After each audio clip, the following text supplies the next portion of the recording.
ஒரு மகாத்மா ஒரு கிராமத்திற்கு பிக்ஷை எடுக்கச் சென்றார். திருமணமாகி 3 வருடங்களான கணவன் மனைவி இருவரும் கடுமையாக சண்டையிட்டுக் கொண்டிருந்தனர். மகாத்மா நினைத்தார், பிக்ஷை பின்னர் பெறலாம், பசியின் அக்னியை அப்புறம் தீர்க்கலாம், முதலில் ஃபயர் பிரிகேட் கூட அடைய முடியாத இந்த வீட்டில் உள்ள நெருப்பை அணைப்போம். மகாத்மா கதவை தட்டினார். நாராயணஹரி, நாராயணஹரி, கதவை திறக்கவும் என்று சொன்னார். அங்கு நடந்த சண்டை சச்சரவின் இடையில் கொஞ்சம் காதில் விழுந்தது. படாக் என்று கதவை திறந்தார்கள். அந்த பெண் அழுது கொண்டே இருந்தாள். நான் செத்தேன், எனக்கு யாரும் இல்லை. மகாத்மா சொன்னார், இல்லை இல்லை மகளே, சொல்லு, என்ன விஷயம்? துக்கத்தில் இருக்கும்போது ஒரு மூத்தவர் மகளே என்று அழைத்தாலும் அல்லது 2 அன்பான வார்த்தைகள் சொன்னாலும் உள்ளே இருக்கும் அழுகையும் துக்கமும் வெளிப்படும். அவர் சொன்னார், மகாராஜ், நான் செத்தேன் மகாராஜ், உலகத்தில் எனக்கு யாரும் இல்லை மகாராஜ். என்ன சொல்வது உங்களுக்கு மகாராஜ், என் நிலைமையே மோசமாகிவிட்டது. அவர் சொன்னார், என்னடா மகளே? அவள் சொன்னாள், மகாராஜ், நாங்கள் கல்லூரியில் படித்து கொண்டிருந்தோம் காலத்தில் என்னை அவர் சொல்வார், மகாராஜ், நான் என்ன சொல்வது உங்களுக்கு? அவர் என்னிடம் சொல்வார், நீதான் சந்திரமுகி. ஒரு இரவு என் வாழ்க்கையில் 2 நிலவுகள் மலர்ந்தன. ஒன்று இங்கு, ஒன்று மேகத்தில். மேகத்தின் நிலவு எல்லோருடையதும், ஆனால் இங்கு இருக்கும் நிலவு என்னுடையது மகாராஜ். அவர் என்னை நிலவு என்று அழைப்பார் மகாராஜ், அவர் என்னை சந்திரமுகி என்று அழைப்பார். லவ் மேரேஜ் ஆனது. 1 வருடம் 2 வருடம் கடந்து போனது. பிறகு அவர் என்னை சனியனே என்று சூரியமுகி என்று சொன்னார். நீதான் சூரியமுகி என்கிறார் மகாராஜ். நான் என்ன சொல்ல, என் துரதிர்ஷ்டம். இப்போது அவர் என்னை சனியனே, நீதான் ஜுவாலமுகி, எரிமலைமுகி என்று சொல்கிறார். என் உள்ளம் பிளந்து விட்டது மகாராஜ். இப்போது நான் இறக்கவும் முடியவில்லை, உயிருடன் இருக்கவும் முடியவில்லை. மகாராஜ் சொன்னார், இரு இரு என்று. அப்போது அந்த காதலன் சொன்னான், மகாராஜ், இதன் சிக்கலில் விழாதீர்கள். நான் என் வாழ்க்கையை கெடுத்து விட்டேன், என்னையும் கேளுங்கள் மகாராஜ். மகாராஜ், சில சமயம் கல்லூரிக்கு போக மாட்டேன். அடுத்த நாளே அவள், பிராணநாதா, எனக்கு ஒரு துளி தண்ணீரும் இறங்கவில்லை, நீ இல்லாமல் என்ன வாழ்க்கை? பிராணநாத், நீங்கள் வரவில்லை என்றால் ப்ளீஸ் பிராணநாத் என்று சொல்வாள். திருமணம் ஆனது. 1 வருடம் 2 வருடம் கடந்தது. பிறகு சொல்வார், நாத் இதை செய், நாத் அதை செய். மகாராஜ், நான் அனாதை ஆகிவிட்டேன்.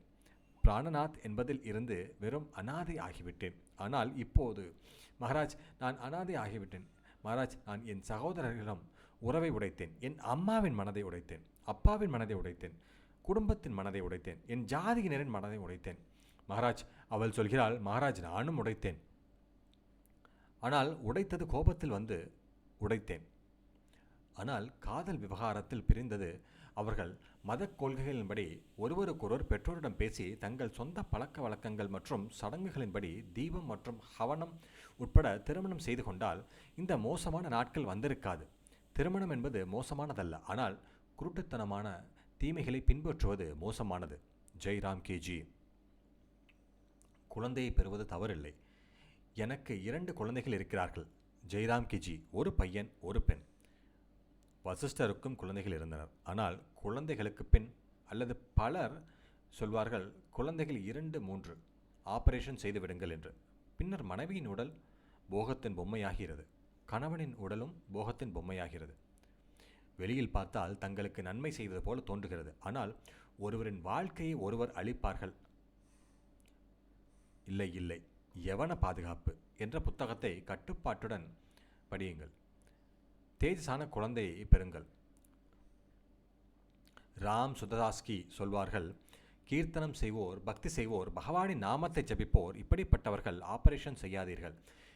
இப்படிப்பட்டவர்கள் கட்டுப்பாட்டுடன் 2, 3 குழந்தைகளை பெறுங்கள். யாராவது தொழில் செய்வார்கள் என்றால் ஒரு மகன் எல்லைக்கு போகட்டும், மற்றொரு மகன் சாது சந்தர் ஆகி சமூகத்தின் ஹிருதய மலரை மலர வைக்கட்டும். இப்படிப்பட்ட 2, 3 குழந்தைகளை பிறப்பிக்க வேண்டும். நாட்டின் எதிர்காலத்தை ஒளிமயமாக்குவதற்காக 2, 3 குழந்தைகளை பிறப்பிக்க வேண்டும். 2, 3 பையன்களை. ராம் சுதாசி சொல்வார், பஜன் செய்யும் மக்கள், அவர்களின் காது பவித்திரமாயிருக்கும், அவர்களின் வீட்டுக்கு உயிர் வரும். ஆனால் அவர்கள் அபாஷன் செய்து விடுகிறார்கள் என்றால் அது கருக்கலைப்பு. பாவமாகும். கருக்கலைப்பு செய்பவரின் பார்வை உணவின் மேல் பட்டால், அப்படி இருந்தால் அவர்களின் வீட்டில் உணவை நாங்கள் பிக்ஷையாக கூட பெற்றுக்கொள்ள மாட்டோம்.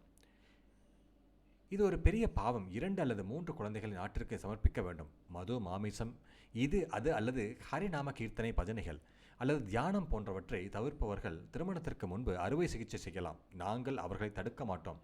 ஜெய்ராம் ஜி கி. அவர் திருமணத்திற்கு முன்னரே ஆபரேஷன் செய்து கொண்டால் நாங்கள் அவர்களை தடுக்க மாட்டோம். Jairam K G. ஆனால் கீர்த்தனம், பஜன், தியானம் செய்யுங்கள் மக்கள். அவர்களுக்கு நான் வேர்ல்ட் ரிலீஜியன்ஸ் பார்லிமெண்ட்டில் இந்த விஷயத்தில் மக்களின் கவனத்தை இழுத்தேன். கீதையை, ராமாயணத்தை, பகவத் கீதையை, உபனிஷத்தை கடைபிடிக்கும் இந்தியர்கள் உலகத்தில் பலர் அவர்கள் அந்த நாட்டின் உணவை சாப்பிட்டு துரோகம் செய்யவில்லை. பம்பாய் போல் பாம்பிளாஸ் செய்வது இல்லை. இவ்வாறு ஏதேனும் இந்தியர்களை காட்டுங்கள், நான் அடிமையாக ஆகிறேன். ஜெய்ராம் கி ஜி. கீதையை, ராமாயணத்தை, உபனிஷத்துக்களை நம்புகிறவர்கள் எந்த நாட்டின் உணவை உண்ணுகிறார்களோ அவர்கள் தேச துரோகம் செய்ய மாட்டார்கள், பாம்பிளா செய்ய மாட்டார்கள். ஜெய்ராம் கே ஜி துரோகம் செய்யவில்லை. கவிதை, ராமாயணம், உபனிஷதம் இவர்கள் நம்பிக்கை கொண்டவர்கள். யவன பாதுகாப்பு படித்து கட்டுப்பாட்டுடன் வாழ்க்கையை நடத்த வேண்டும். மேலும் ஒளிமிக்க 2-4 மகன்களை பெற வேண்டும் என்று ராம் சுதகாச்சின் கருத்து. அவர் என்னிடம் மிகுந்த பணிவுடன் சொன்னார், நாட்டின் எதிர்காலம் இப்போது துறவிகளின் ஒரு சிந்தனையின் விஷயம். துறவிகள் தங்கள் திவ்யமான சிந்தனைகள் பரப்ப வேண்டும். அப்போதுதான் நாட்டில் எதிர்காலம் சந்ததிகள் ஒளிமயமாக இருப்பார்கள். அந்த துறவிக்கு நான் வாக்கு தந்தேன், மகாராஜ், உங்கள் சிந்தனைகளை நாங்கள் எல்லோரும் சொல்லுவோம். Jairam K G. நான் உங்களுக்கு சொன்னேன், இப்போது நீங்கள்